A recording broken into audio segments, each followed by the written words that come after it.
बिस्मिल्लाहिर्रहमानिर्रहीम। आज हम जिस चैप्टर के एमसीक्यूज़ की बात करने लगे हैं हमारे पास है वो इलेक्ट्रॉनिक्स। इसका पहला एमसीक्यूज़ पढ़ते हैं।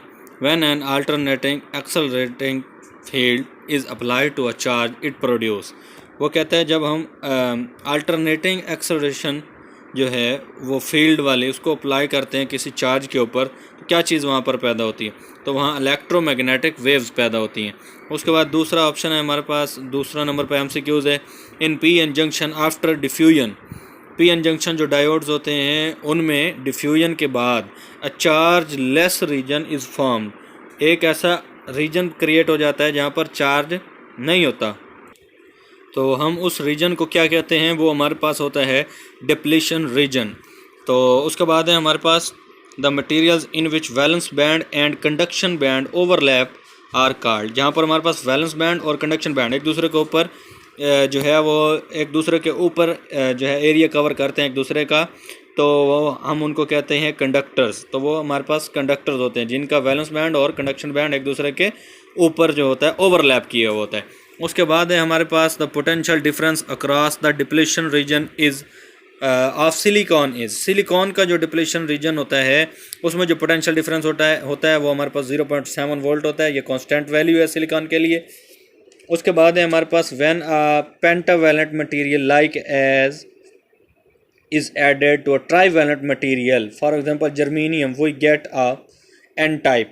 जब हम पेंटावैलेंट में क्या होता है, पेंटावैलेंट को हम इम्प्योरिटी के तौर पे डालते हैं ट्राईवैलेंट में, टेट्रावैलेंट में, जैसे कि उसने जर्मीनियम की मिसाल दी, तो हमारे पास क्या बन जाता है, एन टाइप मटेरियल बन जाता है।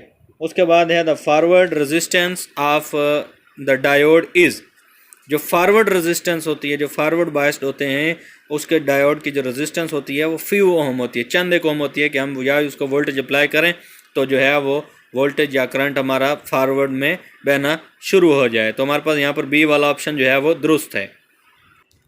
उसके बाद एमसीक्यूज नंबर 7 है the electromagnetic waves emitted by the LC circuit of aerial of a transmitting station are of.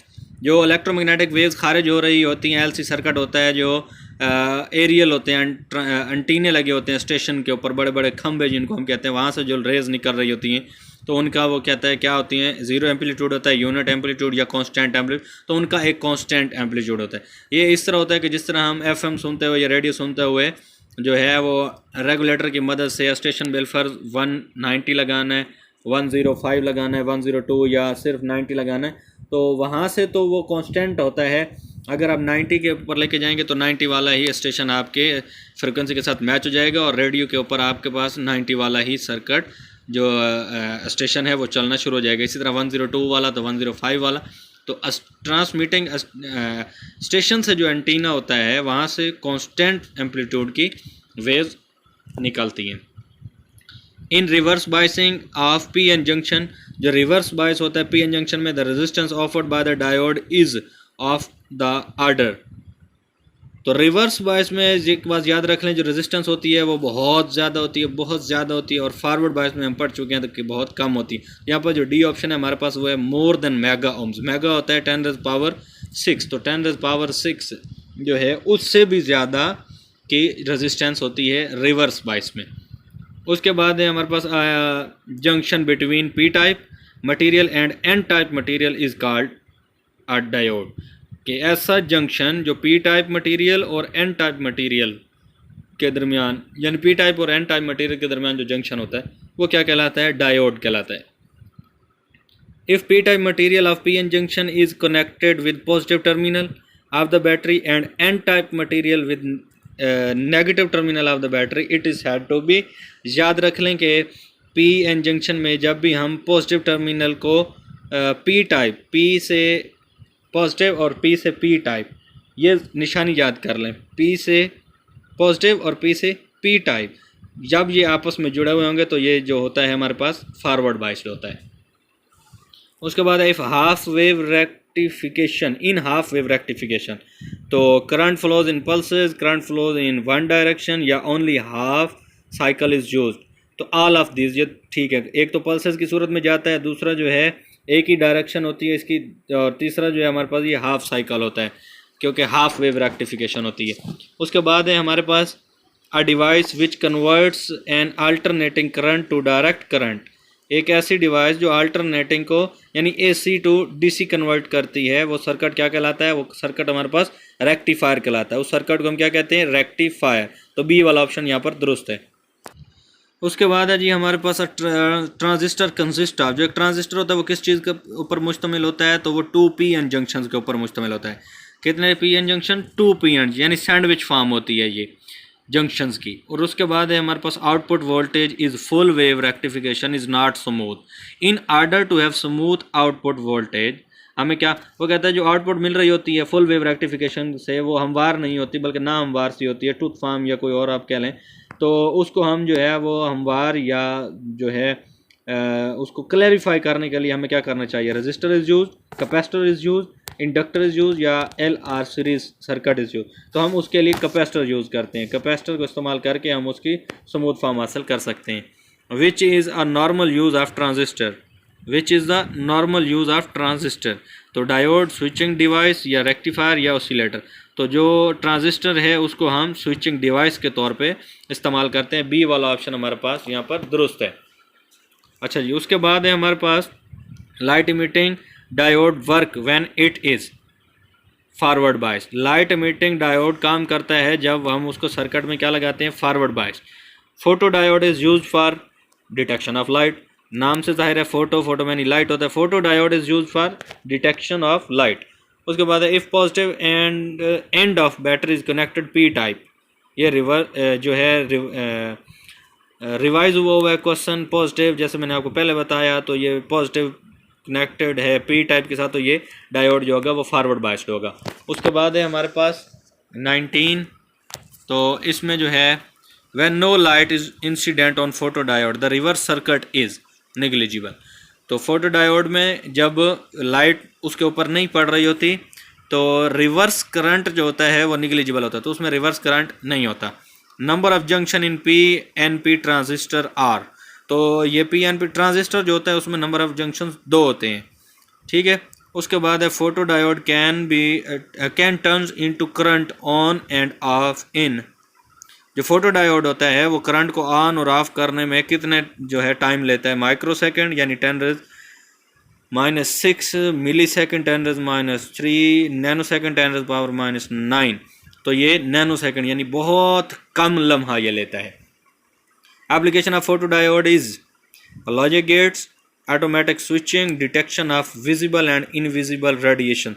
तो ऑल ऑफ दीज जो फोटो डायोड होता है वो लॉजिक गेट के लिए भी इस्तेमाल होता है, ऑटोमेटिक स्विचिंग के लिए भी इस्तेमाल होता है, डिटेक्शन ऑफ विजिबल और इनविजिबल रेडिएशंस के लिए भी होता है। Photo diode cell produces electrical energy from photovoltaic cell. Photovoltaic cell जो होते हैं ये इलेक्ट्रिसिटी यानी बिजली कहाँ से पैदा करते हैं? तो ये लाइट एनर्जी, लाइट से लेके एनर्जी उसको इलेक्ट्रिकल फॉर्म में, ये सोलर प्लेट्स वगैरह इनकी मिसाल है जो आजकल घरों में इस्तेमाल की जाती है। The ratio beta shows, the जो रेशो है बीटा शोज ये क्या चीज़ ज़ाहिर करती है? तो ये करंट गेन को ज़ाहिर करता है। बीटा जो साइन है ये करंट गेन को ज़ाहिर करता है। उसके बाद है हमारे पास conversion of low input AC into high output AC is called. हम क्या करते हैं कि लो इनपुट AC लें और उसकी जो है आउटपुट हमारे पास क्या हो? हाई हो। तो इसको रेक्टिफिकेशन, मैग्नीफिकेशन या उसके बाद है एम्पलीफिकेशन या ऑल ऑफ अबव। तो इसको एम्पलीफाई कहते हैं कि इनपुट जो है हमारे पास लो हो और हम क्या करें उसकी जो है आउटपुट को हाई कर लें। द फैक्टर बीटा रिप्रेजेंट्स, तो ए वाला फॉर्म हमारे पास ठीक है कि इनकमिंग करंट C कलेक्टर में से डिवाइडेड बाय जो करंट है बेस का। तो बीटा फैक्टर शो करता है IC/IB, यानी करंट जो है कलेक्टर का और IB करंट जो है वो बेस का। उसके बाद which of the following is not characteristic of an OP amp. तो यहाँ हमारे पास कौन सी जो है वो पूछता है कि मिसाल नहीं है या खसूसियत नहीं है किसकी? OP amp. It offers a very high input resistance to the input current. It offers a very low output resistance. It offers a very low open loop gain. तो ये जो हमारे पास C वाला ऑप्शन है ये हमारे पास यहाँ पर दुरुस्त है। LDR means a light dependent resistance. LDR light dependent resistance. The electronic circuits which implement the various logical operations are known as. ऐसे सर्किट जो बहुत सारे लॉजिकल ऑपरेशन के लिए इस्तेमाल किए जाते हैं उनको हम series circuit, digital system, parallel circuit या लॉजिक गेट्स, तो उनको हम लॉजिक गेट्स कहते हैं। उसके बाद है the gain of A amplifier is of the order of, जो गेन होता है एम्पलीफायर का वो कितने गुना होता है, क्या 100 गुना, 900, 1000, तो ये 100 गुना यानी सैकड़ों गुना उसको इनपुट को बढ़ा के जो है वो आउटपुट में देता है। Which is not the basic operation of Boolean variables.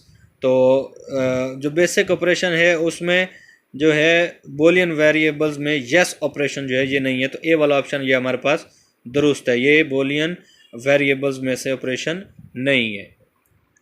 बाकी जो जहाँ पर नॉट ऑपरेशन है, एंड ऑपरेशन है और आर ऑपरेशन है, ये सारे बुलियन वेरिएबल्स हैं। The output of a two input or gates is zero only when, जो आउटपुट है वो आर गेट की हमारे पास ज़ीरो आती है जब क्या हो, both inputs are zero.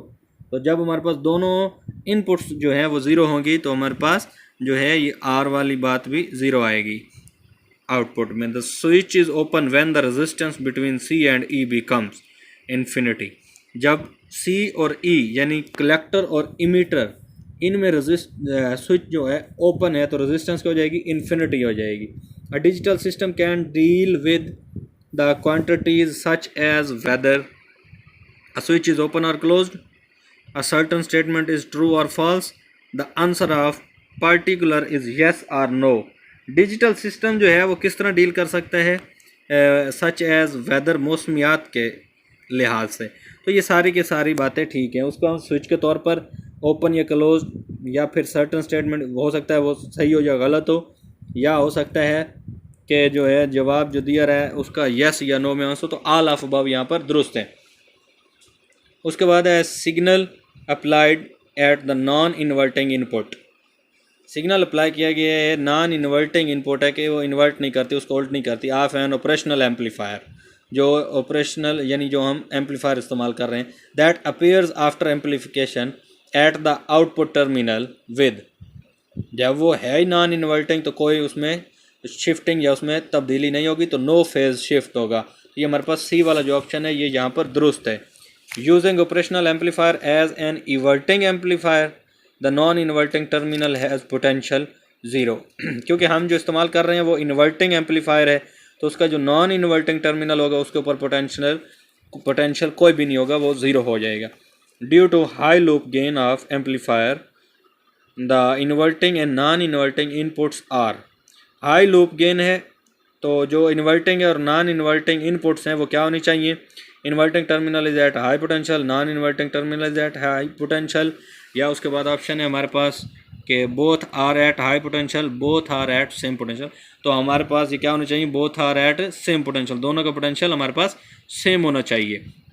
Transistor with various combination are widely use as switches in, जो ट्रांजिस्टर होते हैं वो वसी तौर पे इनके कम्बिनेशन जो हैं इनको बना के वसी तौर पे एज ए स्विच इस्तेमाल किया जाता है। कहाँ पे, इलेक्ट्रिक मोटर्स में, इलेक्ट्रिक जनरेटर में, ट्रांसफार्मर में या कंप्यूटर्स में, तो ये जो है ट्रांजिस्टर ये कंप्यूटर्स में इस्तेमाल होते हैं एज अ स्विच।